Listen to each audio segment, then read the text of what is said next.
Donald Trump and Elon Musk taking their friendship to new heights today. The president-elect attending the latest test launch of SpaceX's massive Starship rocket alongside Musk in Boca Chica, Texas. Of course, this is on the Gulf Coast. The rocket is scheduled to blast off any moment here. This has all, of course, been weather permitting, but it does look good. Trump's attendance here is really just the latest indication of Musk's influence on the president-elect, as well as his transition to a second White House term. Now, the world's richest man, already tapped to help slash government spending, is now throwing his support behind Matt Gaetz' nomination for Attorney General. Musk writing on his platform, in part, quote, Gaetz will be our hammer of justice. So I want to bring in ABC News senior White House correspondent Selena Wang, who's live for us in West Palm Beach, Florida, near Mar-a-Lago, along with ABC News' Jay O'Brien as well. And so, Selena, it seems to be like the first time in a few days here that Trump and Musk aren't where you're at in Mar-a-Lago. And actually, we have to go look live because it is blasting off right now. So again, this is history in the making here as these super heavy boosters are trying to boost Starship into space before it returns to land. This truly is historic moments here. The last test launch was considered a seminal moment as they lean towards fully rapid reusable space launch system. Let's go ahead and listen in as this takes off.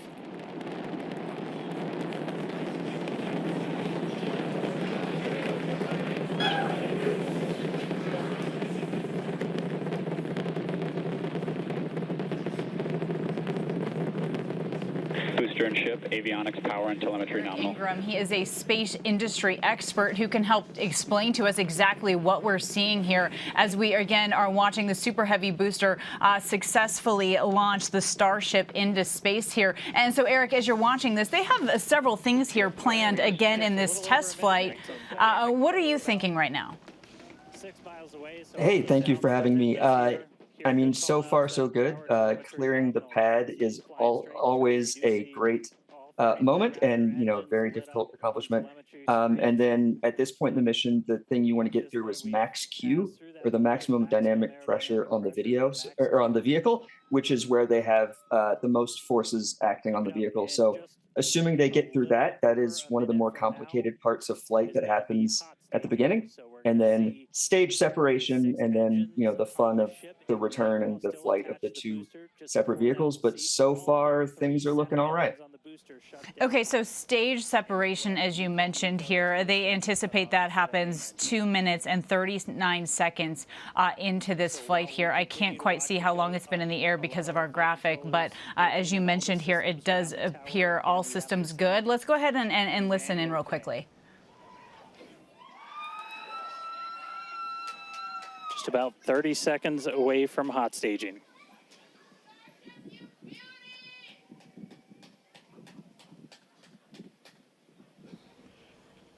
And so, Eric, you could sort of hear cheering there as well. As they said, they're about 30 seconds away from what you called hot staging. So, again, is this some sort of separation that we will see in that moment? Yeah, hot staging is when the first part of the booster, which is the Super Heavy booster, will separate from Starship. That looks like it's happening now. The engines on the booster will shut down. The engines on the Starship will kick on, which looks like what's happening. And then Starship will continue on to space, and booster will return to Earth, where it's supposed to land back at Brownsville, at Starbase there, where it gets caught by those chopsticks, hopefully. So successful hot staging there, which is super exciting to see. No big explosions yet, always good. And it looks like the booster is on a good trajectory back to land. And so that'll come back down. It'll do a couple re-entry burns and some burns of the engines to slow it down. And then Starship, I think, has all of its engines firing and is heading higher into low Earth orbit, where it'll continue to perform its tests and the flight.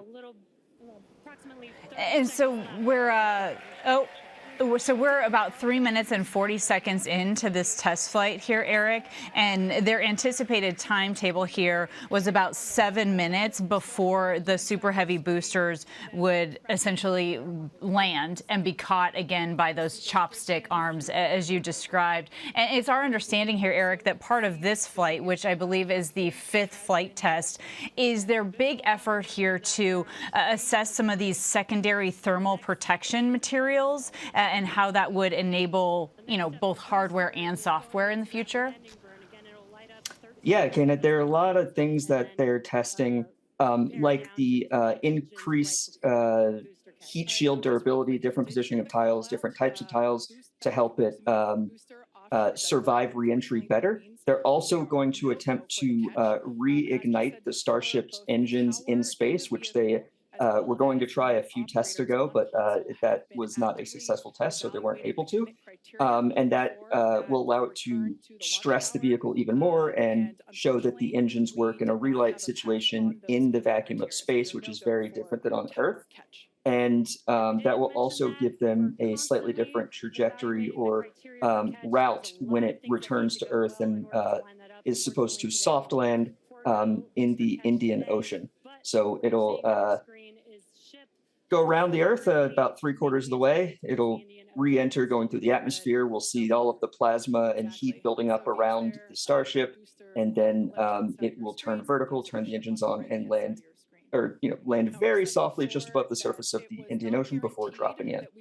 Right, and so with you're the talking. booster, Right, just to clarify, you're talking about the Starship there. So that's what will go into space. They assume like 90 minutes or so before that lands into the Indian Ocean. But then it's the Super Heavy booster that you were mentioning. That's what will be caught. correct. The Super Heavy booster, after it separates from Starship, kicks on its engines. It does a flip and then points itself back towards Texas, where it is currently descending. We can see there in the images there with the grid fins working to direct the airflow around it as it goes back into the atmosphere. And so it will come down vertically over Brownsville into Starbase, where the landing pad is, with, again, what they're calling the chopsticks. And also what they're testing with this booster is they've beefed up the amount of structure around where the chopsticks catches the booster. And so there was a bit of damage done to the last one when it was caught, and they're going to try to have that not happen here. So I think the booster is about to reignite now. Well, and so yeah, Eric, I want to pass along to you. We've heard from our team here that SpaceX is aborting the catch maneuver in this moment. That's the latest from our team there that's on the ground. Although you can see just how slowly this is dropping. There's major efforts there to drop, but it does look like it's dropping right down into the ocean there. They're calling splashdown. That's what I can hear from their control room. And it sounds to me like there's a lot of variables, right, that go into this catch. And so there's several reasons that they might have to abort an effort like that. Yeah, there's a ton of reasons, and I'm sure we'll find out in the coming days. But if the path of the rocket was not correct, if the weather was not ideal for that return, there are contingencies at different parts of the mission where they can redirect it towards safer outcomes. And so this soft splash landing in the Gulf there is one of those contingencies. So we did see it slow down to almost a stop right as it approached the surface, and then cut its engines off before dropping in. That is a planned optional contingency with the launch. And so it'll be interesting to see in the coming days what the specific reason was why it had to do that diversion and alternative plan there. Well, and so as we read through some SpaceX issues here, they talk about needing healthy systems on the booster and the tower and a final manual command from the mission's flight director in order to make a catch like that. And so, again, if these health checks were unacceptable, the conditions weren't right, they wouldn't be able to make a catch like that. Do we know, though, what happens to the future of that Super Heavy booster now that it is in the ocean? Yeah, I assume since it's in the Gulf, which is fairly close by, it might be retrievable.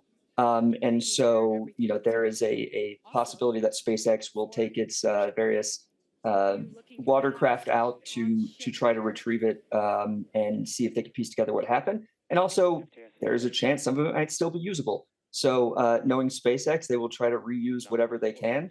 And there's a lot of post-mortem analysis that can go into recovering that hardware as well. So I'm not sure if there's specific plans for this contingency, but that is an option that hypothetically exists. Yeah, and we will certainly learn about that soon. And sort of lastly, what I want to gauge from you here is that it's my understanding that this launch window was tapped in the late afternoon for several reasons. But one of them, according to SpaceX, is that you could sort of see the ship re-enter over the Indian Ocean. And that's when we're talking about the Starship here that'll be in the air for another 80 minutes or so. Yeah, I think on the two previous successful or semi-successful missions, the Starship re-entered when it was nighttime on the other side of the planet, and which is great for testing systems, but it's not great for collecting all the data you can. And so they've opted to time this in a way that so when it does get over to the Indian Ocean, where it does land, it is daytime, and so they will likely be able to capture much more data, much more information, and probably some pretty good footage of Starship's return and re-entry and soft landing there in the Indian Ocean. Well, Eric Ingram, I just tons of gratitude to you for joining us. It was a pleasure to get to watch this with you and have you explain to us every step of the way what's happening here and passing along. Our teams on the ground are saying they think that Starship is on its way to target splashdown in the Indian Ocean 30 minutes or so from now. So that's something we'll continue to watch. Eric, thank you so much for being here with us. Thank you for having me. Of course. I want to bring in Selena Wang as well, who's down there in Mar-a-Lago. And so, Selena, we just watched this launch here. They weren't able to bring the Super Heavy boosters back into those chopstick arms as they had hoped. Instead, it did a really controlled descent, though, down there into the Gulf. But we're also sort of watching Elon Musk and Donald Trump, as well as Don Jr. there in the background. They all witnessed this live, and you're seeing Elon Musk explain to Donald Trump in all likelihood what happened here. But again, it really just does showcase here the pair's closeness that has been growing over these past weeks and months. Yeah, exactly. I mean, the fact that Donald Trump took time out of this busy transition period to go down all the way to Texas to watch this just speaks to how close these two men are. And they've really been attached at the hip at Mar-a-Lago, with Elon Musk a near ubiquitous presence there advising Trump on key transition issues, including key appointments, even for his cabinet. And they were even spotted together at a UFC fighting match in New York City. So they've been together at Mar-a-Lago and outside of Mar-a-Lago. And I've been watching those pictures, as you have been as well. And you can see that Donald Trump was watching that launch alongside some members of Congress, including Ted Cruz, as well as Bill Haggerty. You see Elon Musk explaining, describing situations to them in those pictures right there. And Donald Trump on the campaign trail, he has repeatedly praised Elon Musk and marveled at his rocket launches, and has even said that he wants to help Elon Musk achieve his goal of using that Starship rocket to bring people to Mars. Now, all of this closeness raises questions about how Elon Musk's companies stand to benefit from this incoming Trump administration. SpaceX has massive government contracts. He could benefit both in terms of those contracts, but also in terms of regulatory oversight. This comes as Donald Trump has appointed Vivek Ramaswamy and Elon Musk to lead this Department of Government Efficiency. Now, this would operate outside of the government, but I am told by sources close to the transition that it would likely include staff who are within the Office of Management and Budget. So I'm told that they're looking line by line, project by project within agencies to see where they can slash issues, slash and do cost cutting. And we know that they have promised transparency on X and even essentially asked for some crowdsourcing ideas here on ways that they could cut wasteful government spending. And as you were talking there, Selena, as well, I noticed it appeared that Don Jr.'s daughter, Kai Trump, was also in attendance for this rocket launch. She was sort of standing right behind her grandfather, President-elect Donald Trump, for this momentous occasion. But, I mean, certainly it almost appears to be becoming a family affair here, and they're spending so much time with Elon Elon Musk, who also has talked a little bit, Selena, about how the Federal Aviation Administration is sort of their regulatory issues here make it a little bit harder for him to do some of the things that he would like to do in terms of SpaceX and space exploration. And certainly it begs the question here of how he will be treated by the government when the Trump administration takes hold. Yeah, absolutely. I mean, Elon Musk has complained in the past about how the FAA was delaying and slowing down the licensing that he needed to conduct these test flights. That could be a thing of the past under the Trump administration. So a lot of questions about how his companies could stand to benefit, but also these potential conflicts of interest given just how close he is to Donald Trump. He had been at Mar-a-Lago almost every day since Election Day, advising on some of these key transition appointments, even weighing in publicly on who he believes should serve in particular cabinet postings. So he has thrown his weight behind Matt Gaetz, posting on X why he's endorsing Matt Gaetz despite those mounting allegations and the mounting controversy. He also publicly threw his weight behind Howard Lutnick for the position of Treasury Secretary, although Lutnick ultimately has just been given the position of Commerce Secretary. So it is unprecedented to see this billionaire entrepreneur side by side, a near constant presence alongside Donald Trump. But there are big questions about how long this closeness can last, given these are two big personalities, two big egos. There are questions about how long they can stay in such close concert together. Certainly. And again, I want to bring in ABC's Jay O'Brien as well, who's in D.C. for us to give us a little more context in terms of what the Trump administration really might look forward to in terms of space exploration. I mean, Elon Musk essentially wants to colonize Mars, right? And we know that space has always been a point of interest, right, for Donald Trump. I read with the stroke of a pen, he created Space Force, right, essentially a branch of the military. Yeah, and it was under Donald Trump in his first administration that this idea of commercializing certain aspects of the space program was really supercharged. You can even think back to the Bush administration and certainly the Obama administration. That's when this idea of having commercial partners deal with what they call in the space trade low Earth orbit aspects of things, like the space station, like bringing things to and from the space station, which SpaceX does a lot, like satellite launches, things of that nature.